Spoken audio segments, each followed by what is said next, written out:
Angels are beings that have fascinated humanity for centuries, and their representation in the Bible is vast and varied.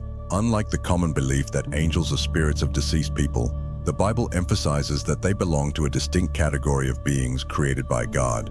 In both the Old and New Testaments, angels are portrayed in different contexts, playing essential roles in the fulfillment of the divine plan. Although the Bible does not provide explicit details about the creation of angels, there are indications that they were created by God before the existence of the physical world. In Job 38:4-7, God asks Job where he was when the world was created, mentioning that the morning stars sang together and all the sons of God shouted for joy. This passage is interpreted as a reference to the angels, suggesting that they already existed before the world's creation, celebrating the grandeur of God's creative power. The Bible also suggests a hierarchy among the angels, with different orders and functions. In Colossians 1:16, Paul mentions thrones, dominions, principalities, and powers, interpreted as different levels of authority among celestial beings. This hierarchy reflects the various functions that angels perform in the scriptures.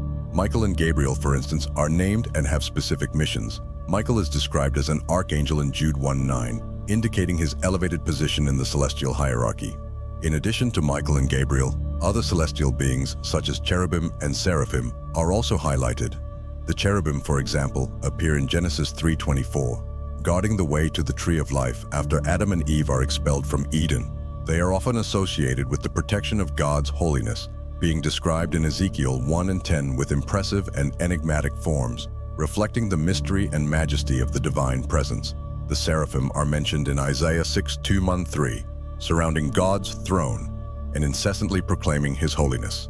One of the most recognized roles of angels in the Bible is that of God's messengers. The term angel comes from the Greek angelos, meaning messenger. Several biblical episodes illustrate this role, such as the appearance of the angel Gabriel to Mary, announcing the birth of Jesus, Luke 1:26-38. Besides being messengers, angels also act as protectors. In Psalm 91:11-12 we read, "For he shall give his angels charge over you, to keep you in all your ways." This protective role is evident in narratives like the angel who frees Peter from prison, Acts 12:7-10. Angels are also depicted as celestial warriors who defend God's kingdom against the forces of evil. A striking example is the battle between the archangel Michael and the dragon in Revelation 12:7-9, where Michael leads the faithful angels against Satan and his followers. This battle symbolizes the cosmic struggle between good and evil, and Michael's victory confirms God's supremacy over all things. Another example is found in 2 Kings 19:35, where a single angel of the Lord destroys 185,000 soldiers of the Assyrian army besieging Jerusalem, demonstrating the immense power of angels in God's service. Throughout history, angels have inspired various works of art, literature, and music. During the medieval and Renaissance periods, they were frequently depicted in paintings and sculptures as beautiful, androgynous beings with majestic wings and serene or powerful expressions. Artists like Fra Angelico, Botticelli, and Raphael created some of the most iconic images of angels, influencing how they are visualized to this day. These representations, though not always biblically accurate, capture humanity's fascination with the celestial and the divine. In literature, angels play a significant role, from Dante's Divine Comedy, where they guide and protect souls on their spiritual journey, to John Milton's Paradise Lost, which details Satan's rebellion and the battle among angels. Although angels are widely associated with Christianity, they also appear in other religious traditions, such as Judaism and Islam. In Judaism, besides the biblical references, later rabbinic literature, like the Talmud and the Zohar, considerably expands on angelology. In Islam, angels play a crucial role as servants of Allah, with Jibril, being the most well-known for revealing the Quran to Muhammad. The relationship between angels and humanity, as described in the Bible, is multifaceted and of great importance. Angels are often seen as intermediaries between God and humans, carrying out divine orders that directly impact people's lives. This relationship is characterized by elements of protection, guidance, and, in some circumstances, judgment. Psalm 8:4 offers an intriguing perspective on the position of man in relation to angels. What is man, that you are mindful of him, and the Son of Man, that you visit him? For you have made him a little lower than the angels, and you have crowned him with glory and honor." This passage reflects the humility of human beings compared to angels, who are closer to God in terms of power and glory. However, Christian theology also emphasizes that despite their exalted position, angels were not created in God's image as humans were, giving humanity a unique role in the divine plan. In the New Testament, the Epistle to the Hebrews revisits this idea when referring to the incarnation of Christ, who, for a time, was made a little lower than the angels, Hebrews 2:9, so that he could suffer death for everyone. This statement reflects the paradox of Christ's superiority and humility, who, despite being the Son of God, assumed a position of servitude to fulfill the plan of redemption. Hebrews 1:14 describes angels as ministering spirits sent to serve those who will inherit salvation. This role of angels as servants of the elect reinforces the idea that they have an active role in the lives of believers, helping them to attain salvation. This idea is supported by various biblical narratives, such as the rescue of Lot and his family from Sodom, Genesis 19, and the angel who closes the mouths of lions in Daniel's den, Daniel 6:22. Angels played crucial roles throughout the life of Jesus Christ, from the announcement of his birth to his resurrection and ascension. These episodes underline the constant presence of angels throughout Jesus' earthly ministry, acting as servants and messengers of God, fulfilling essential tasks for the unfolding of the plan of salvation. In contemporary theology, angels continue to be a topic of interest. Although secularization has reduced the focus on these figures in some contexts, there is a resurgence of interest in angels, particularly in esoteric and spiritualist movements, which reinterpret the nature and function of these beings according to new religious and cultural sensibilities. However, within traditional Christian theology, angels are still seen as essential agents of the divine will, playing crucial roles in the economy of salvation and the spiritual battle throughout human history.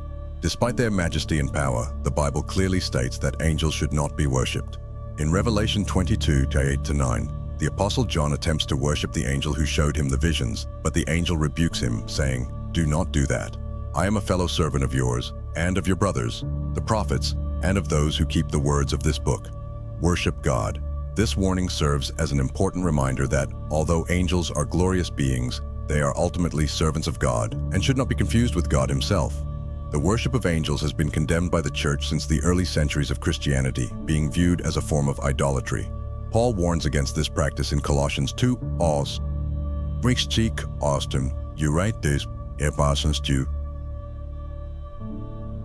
where he speaks about those who delight in false humility and the worship of angels, urging believers to keep their focus on Christ, who is the head of all principality and power, Colossians 2:10. The figure of Satan is one of the most intriguing within Christian theology.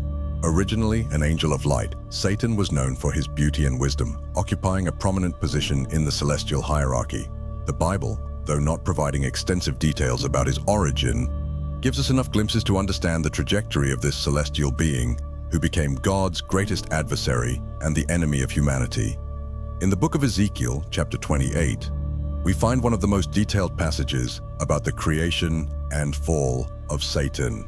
The text, though addressed to the king of Tyre, is widely interpreted as a reference to Lucifer's fall due to its symbolic descriptions that go beyond a mere human monarch.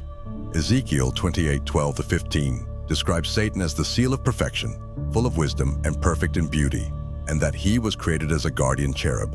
However, pride was his downfall. "You were perfect in your ways from the day you were created, till iniquity was found in you." Isaiah 14:12-15 also offers a parallel account of Satan's fall, describing his ambition to exalt himself above God. "How you are fallen from heaven, O Lucifer, son of the morning! How you are cut down to the ground, you who weaken the nations!" This desire to usurp God's position led to his expulsion from heaven and his transformation into the mortal enemy of humanity. Satan's fall was not an isolated event. He managed to convince a third of the angels to follow him in his rebellion.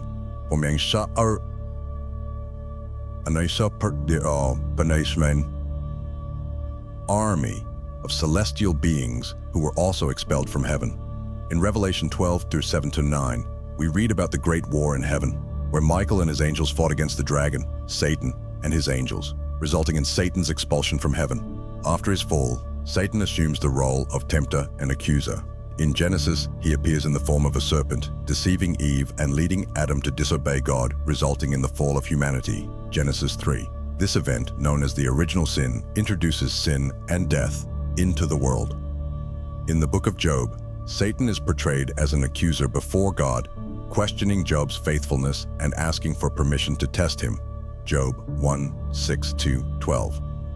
This role of accuser is reinforced in the New Testament, where he's described as the accuser of our brethren.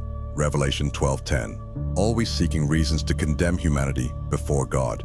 Jesus refers to Satan as the prince of this world, John 12:31, 14:30, suggesting that he exercises significant influence over human activities and systems of power that operate in opposition to God's kingdom. This designation reflects the temporary control Satan has over the fallen world, influencing governments, cultures, and ideologies that stray from the values of the gospel. Although Satan has temporary power and continues to cause destruction, the Bible is clear about his final destiny. In Revelation 20:10, we read that Satan will ultimately be cast into the lake of fire, where he will be tormented forever. This final defeat of Satan represents the ultimate triumph of God over evil and the establishment of his eternal kingdom of justice and peace. Michael, often referred to as the archangel, is a prominent figure in the Bible, especially in the context of spiritual battles and the protection of God's people. His name, meaning "who is like God," suggests his role as a defender of divine honor and sovereignty. Michael appears in several biblical passages, and his presence is always associated with moments of great spiritual conflict, where God's strength and authority are challenged. In the book of Daniel, Michael is described as the great prince who stands up for the children of Israel. In Daniel 10:13 and 21, he is mentioned as one of the chief princes, fighting against the evil powers that oppose God's message being delivered to the prophet. This struggle is not merely physical, but a spiritual battle of great magnitude, involving invisible forces that influence the course of human events. Michael's battle is part of a broader narrative about the cosmic conflict between good and evil, where he takes on the role of defender of God's people. This defense is not limited to Daniel's time, but is projected into the future, where Michael will stand up during a time of trouble, as described in Daniel 12:1, to protect the faithful during the last days. In the New Testament, Michael appears again in a central role. In Jude 1:9, he is mentioned in a dispute with Satan over the body of Moses. This episode, though brief, is significant as it shows that even Michael, with all his power, acts with humility and reverence, leaving final judgment in God's hands. By saying, "The Lord rebuke you," Michael acknowledges God's sovereignty over all things, including justice and judgment. The final battle of Michael against Satan is described in Revelation 12:7-9, where he leads the heavenly armies against the dragon and his angels. This battle culminates in Satan's expulsion from heaven, symbolizing the definitive victory of good over evil. Michael, as the general of the heavenly army, plays a crucial role in maintaining divine order and protecting God's people. In addition to his appearances in the Bible, Michael is revered in various Christian traditions as the protector of souls and the defender against the forces of evil. In Christian iconography, he is often depicted as a winged warrior, armed with a sword, defeating a dragon or trampling Satan. These visual representations reflect his role in the scriptures as the archangel who fights against the forces of darkness in the name of God and divine justice.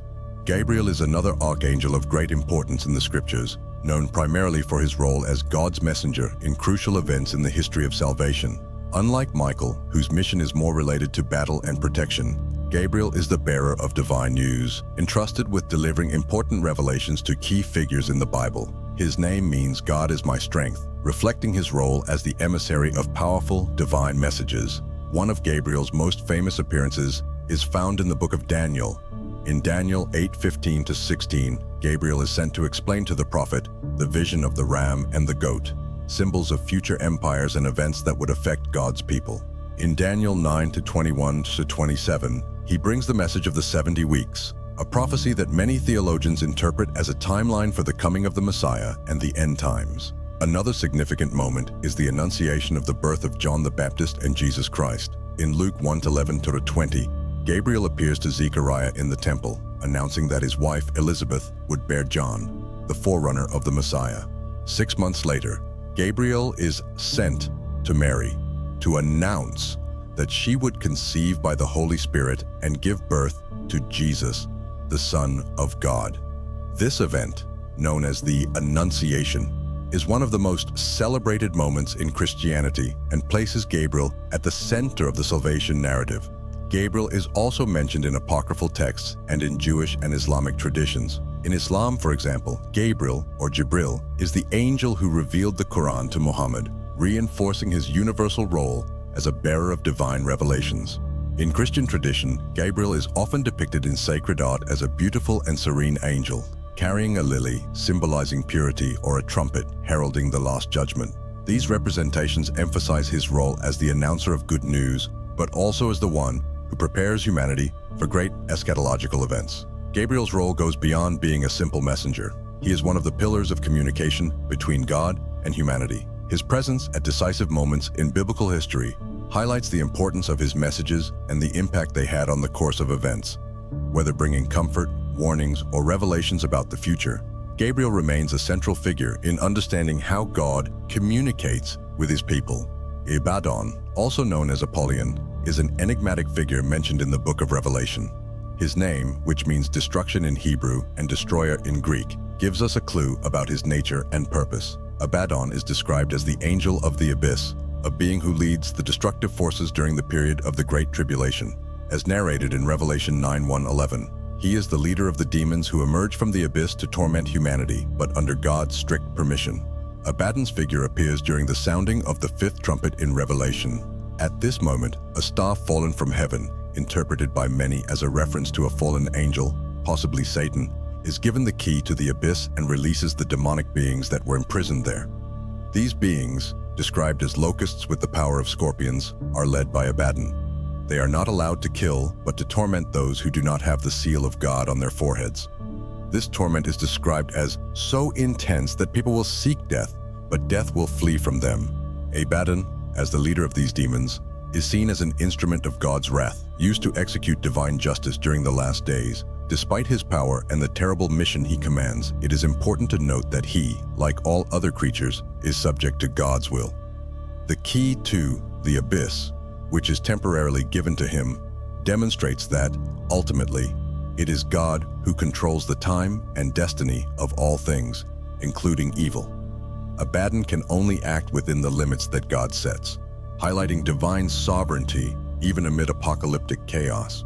Abaddon's destructive character has led some theologians to associate him directly with Satan, suggesting that he could be a representation of the devil himself in his role as destroyer. However, this interpretation is contested, as the Bible distinguishes between Satan and other fallen angels, and Abaddon is clearly presented as a separate entity.